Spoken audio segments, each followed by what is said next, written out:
Good morning, guys. Welcome back to another YouTube video. We have not done an update video in quite some time. We have just arrived at Giant Slayer. We're going to go up them stairs. We're going to go and get naughty in the gym. This is going to be a good chance for me to update you on everything that I've been doing. You see, I've been doing some strength training, some functional training, a lot more cardiovascular work. I'm going to tell you exactly what I've been doing, training split-wise, how I've been broken up, everything that I'm doing in the week, because there's a lot. And yeah, we'll get right on it. You'll be updated. I'll be glad that you're updated because I've been getting asked a lot of questions. Let's get right to it. We'll get in the gym, get mixing up, and I'll speak to you soon. Oh, and just for a quick one as well, you probably noticed my hands are all over the place.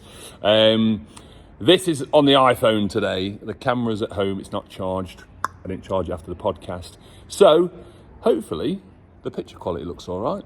Hopefully the sound quality is good. And you still have a nice experience watching my ugly mug on the old cheeky video. Right, let's get to work.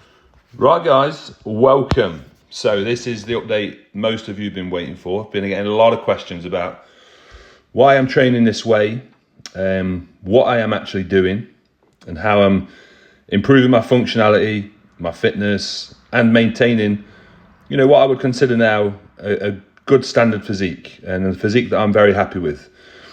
Let's talk about mobility. And also these videos are sped up ×2. So I am not doing these this fast, but this will do the stretching, mobility, and the workout itself in ×2. So please bear in mind, I'm not a speed demon. These stretches and mobility exercise should be done nice and controlled, nice and slowly. But when I started training like this, I quickly realized that the years of bodybuilding and moving in one plane of motion up and down or forwards and backwards were not conducive to this type of training, and I was picking up niggles. You may have seen the video where I played football with Harley, had a race with him and pulled my groin. That's actually been quite a long rehab, and this is why I'm doing some of these exercises now.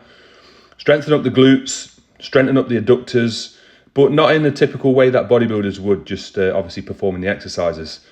Here we're trying to increase mobility, functionality of the hip joint, and obviously just get things moving in different planes of motion again, so I can execute these workouts injury-free.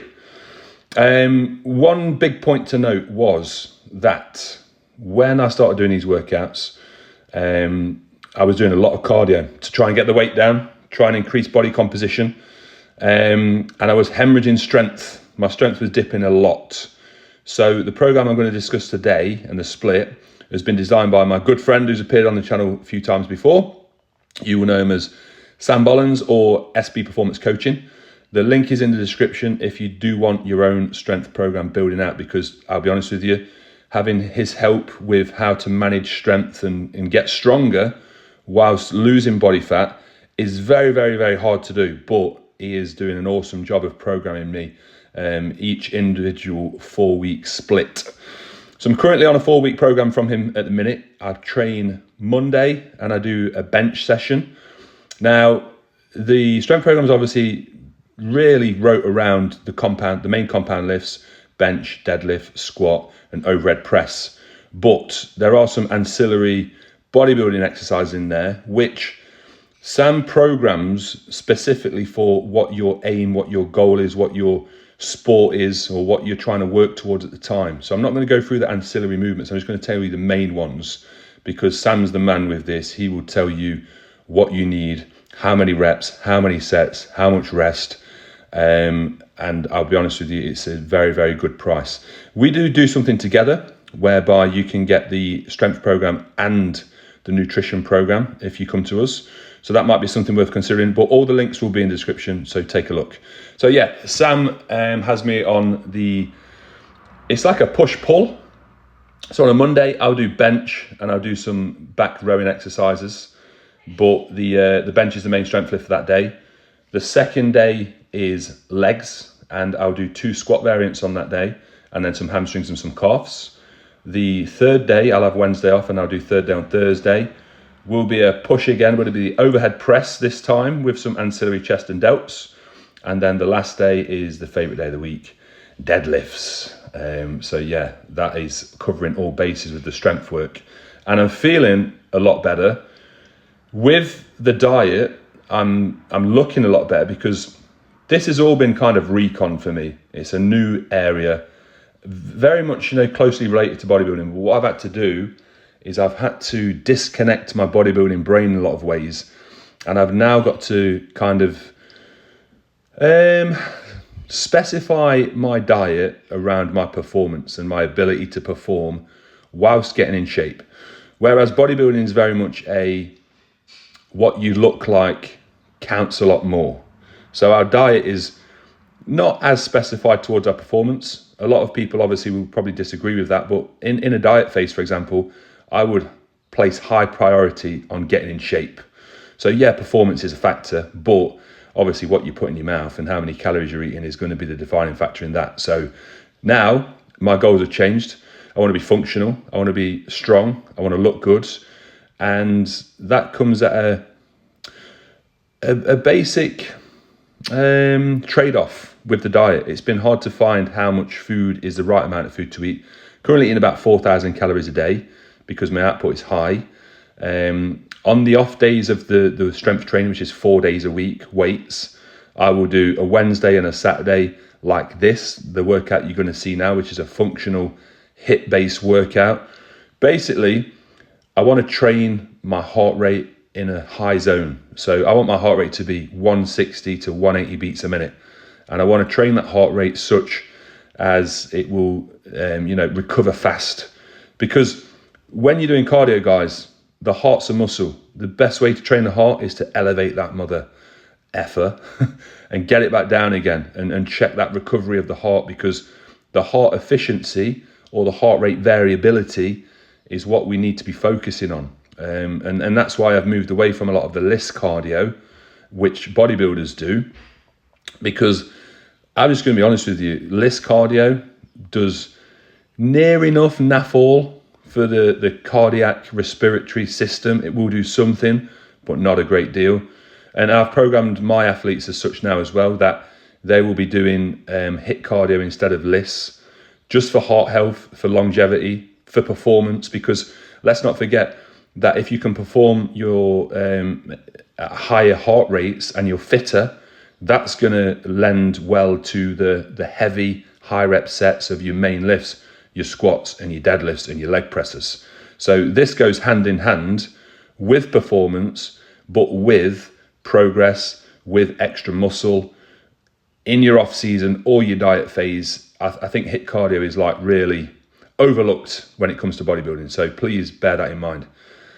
So here we go, guys. This workout was 10 cal on the assault bike. And if you've been on one of these things, you know how disgusting they are.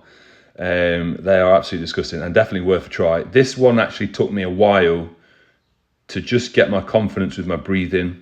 And you remember last year when I was really, really heavy, I was like 343 pounds.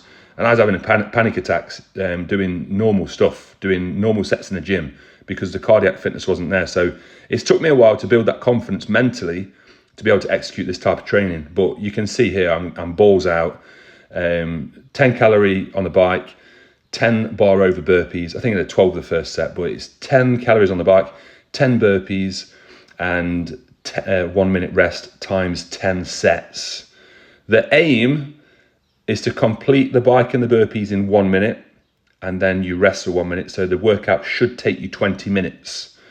I failed a little bit. My 10 sets took me 24 and a half minutes, but that was including the toilet break because you know the Giant's got the smallest bladder in the world.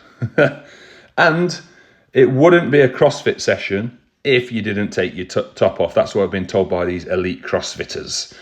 You can't be called a CrossFitter. And this is a CrossFit style workout. I did actually get this off a CrossFitter. He said, she said actually, if you want to die, try this one. And I was nearly clinically dead by the end of it. But what a way to get in shape. I'm going to finish it off by saying, try it because you will love it. Speak to you soon. Here's me giving you a load out. Wow. Look at that. Sweat is pouring off. Oh my God. That was incredible. Woo! I managed to do 10 rounds, 10 calorie assault bike, and then 10 bar over burpees. 10 rounds, 24.5 minutes with a piss break, because you know the giant's got the smallest bladder in the world. That's why I have to go for a wee on every podcast, and probably 3 wees every training session, 3 wees during the night, every sleep. This shit is not for the faint of heart. Yes, you'll probably be seeing like a lot of CrossFit style HIIT cardio sessions, but honestly guys, I said it on a post the other day, I feel the best I've ever felt. Just all round, like physically. I think I'm at like 280, 282 this morning. I bounce between 280 when Katie says I'm too thin, and 285 when I've like refeed back up a bit. So my plan, just as well as a bodybuilder, and what I do with a lot of clients, is I'll deplete Monday to Friday, put in like baseline carbohydrates to just hold the weight and improve condition slightly, have that weight gradual drop over the week. So I'll start like 285, drop of the week. End of the week, Friday, Saturday, 282, 280, you know, definitely low 280s. And then I'll have Saturday, probably a nice meal off at night time, and Sunday, I'll do the same. We'll either go out for a Sunday dinner, we'll do a big bike ride Sunday morning, just to keep the output high and choose things that I enjoy. I always say as a bodybuilder, train the way you enjoy. And obviously this style of training is not conducive to being a competitive bodybuilder, but to maintain or attain a good level of a physique where you're full and you're muscular, but you're functional, which is definitely the aim right now. And number one, numero uno, healthier than I've been in the last 10 years. You know it all, I've put it all out there on social media. I've been supplement free since October, and I thought I would lose more weight, but the muscle I've built over those years is obviously hard-earned muscle that's going to stay.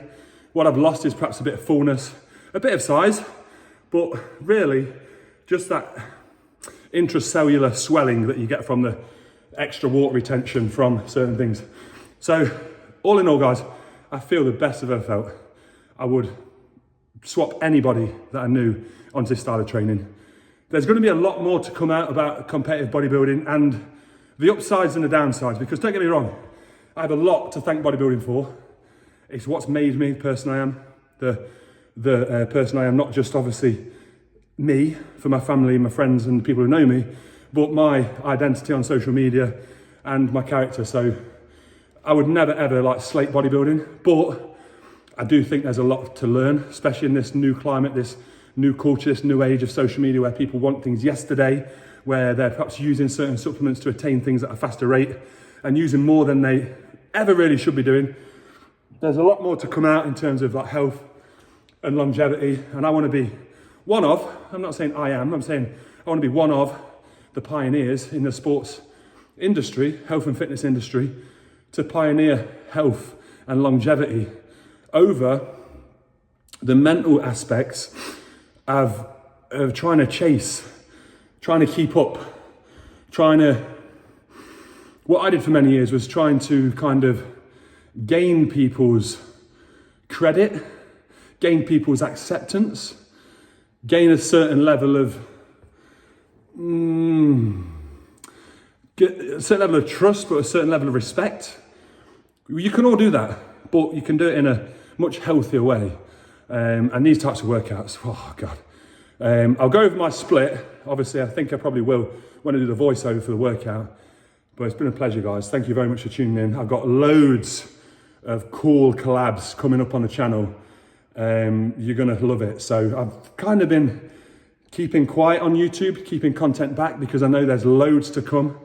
And I almost want to make that time gap there is almost my bye to bodybuilding, my transition towards different things, so you guys can enjoy a whole new array of knowledge, fun, information. As I said, peace out. Big love to you all. Keep chasing your dreams. Set them big. Don't ever fail. The only time you fail is when you stop. If you get knocked down, if you had a bad day, it's how you handle that. It's how you get back up. It's how you rejig that mindset, reset that clock, and go again. Never give up, and you'll never fail. Peace out.